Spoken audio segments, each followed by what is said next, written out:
So I thought that I'd do a little video series to complement the writing that I'm doing for the Don't Get Wrecked series. On Twitter, I'm at Wrecked, R-E-K-T, and I'm going to do some tutorials for people that want to learn a little bit more about trading, not only equities, but also stocks, preferred stocks, derivatives of various sorts, and certainly cryptocurrencies.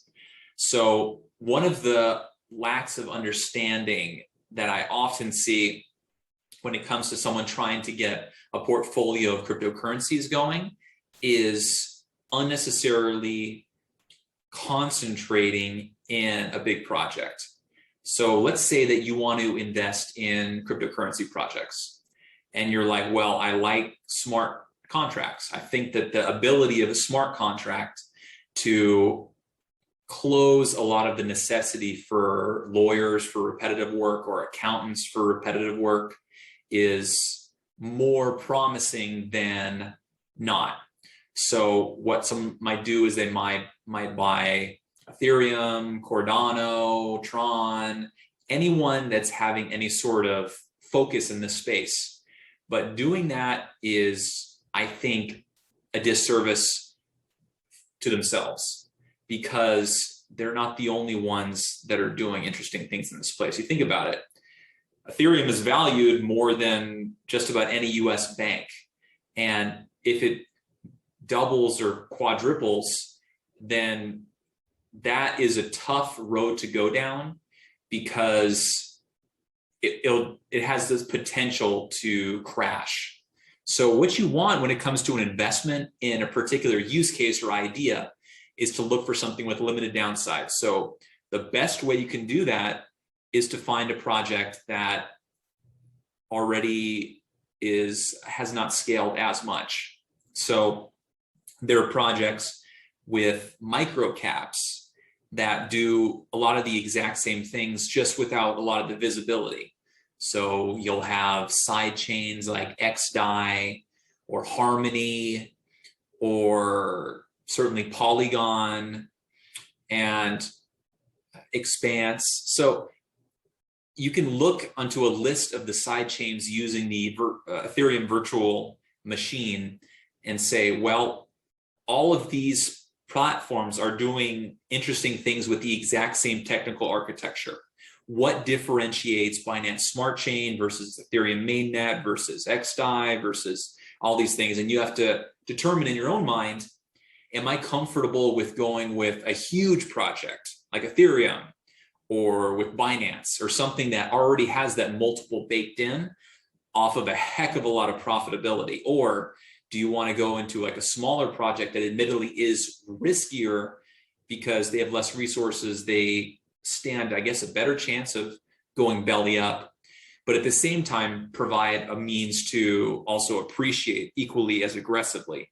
So when you think about it, many platforms have a price to earnings of 50, 100, 200. I think Coinbase was what, 300? And that's an evaluation of hundreds of millions, billions with a B. So at that point, you've grown. A lot of the people that are making the profits for this are those early investors. And so you want to be in that position where you have limited risk, but a lot of integrated, baked in upside potential. So I would look at platforms that have a lot of transactions that appear to be real and not just automated transactions between wallets. And there are websites where you can look through and see what the actual volume or the actual transactions are, that their risk profile bots are able to say, well, this one looks actually legitimate because it's to a new wallet and the wallet's been there for a while. And there's all sorts of check marks to safeguard a transaction to make it seem like, okay, this looks like it was a legitimate transaction that actually happened.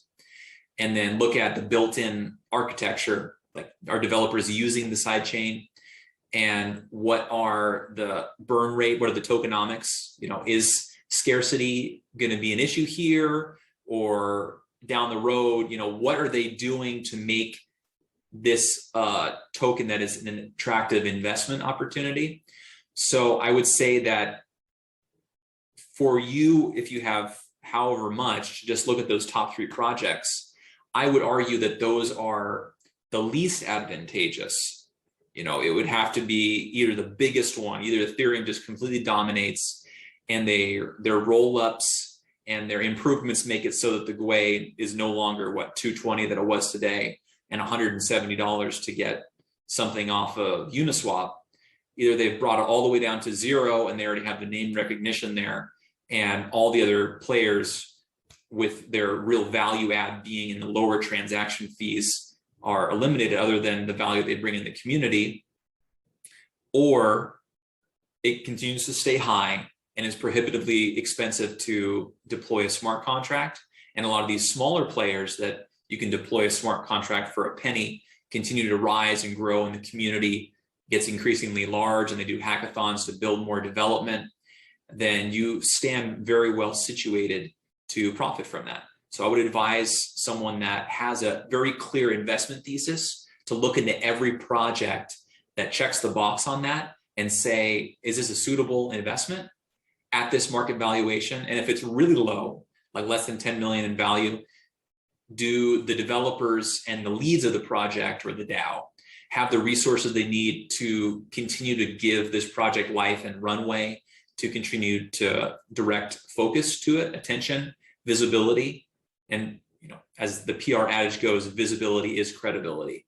Can they continue to keep the conversation going on this blockchain and help it to scale into something important? And if the answer to a lot of those is yes, I would advise that more so than a top 100 coin that it's had its day in the sun and it's more likely to fade than to increasingly glow brighter.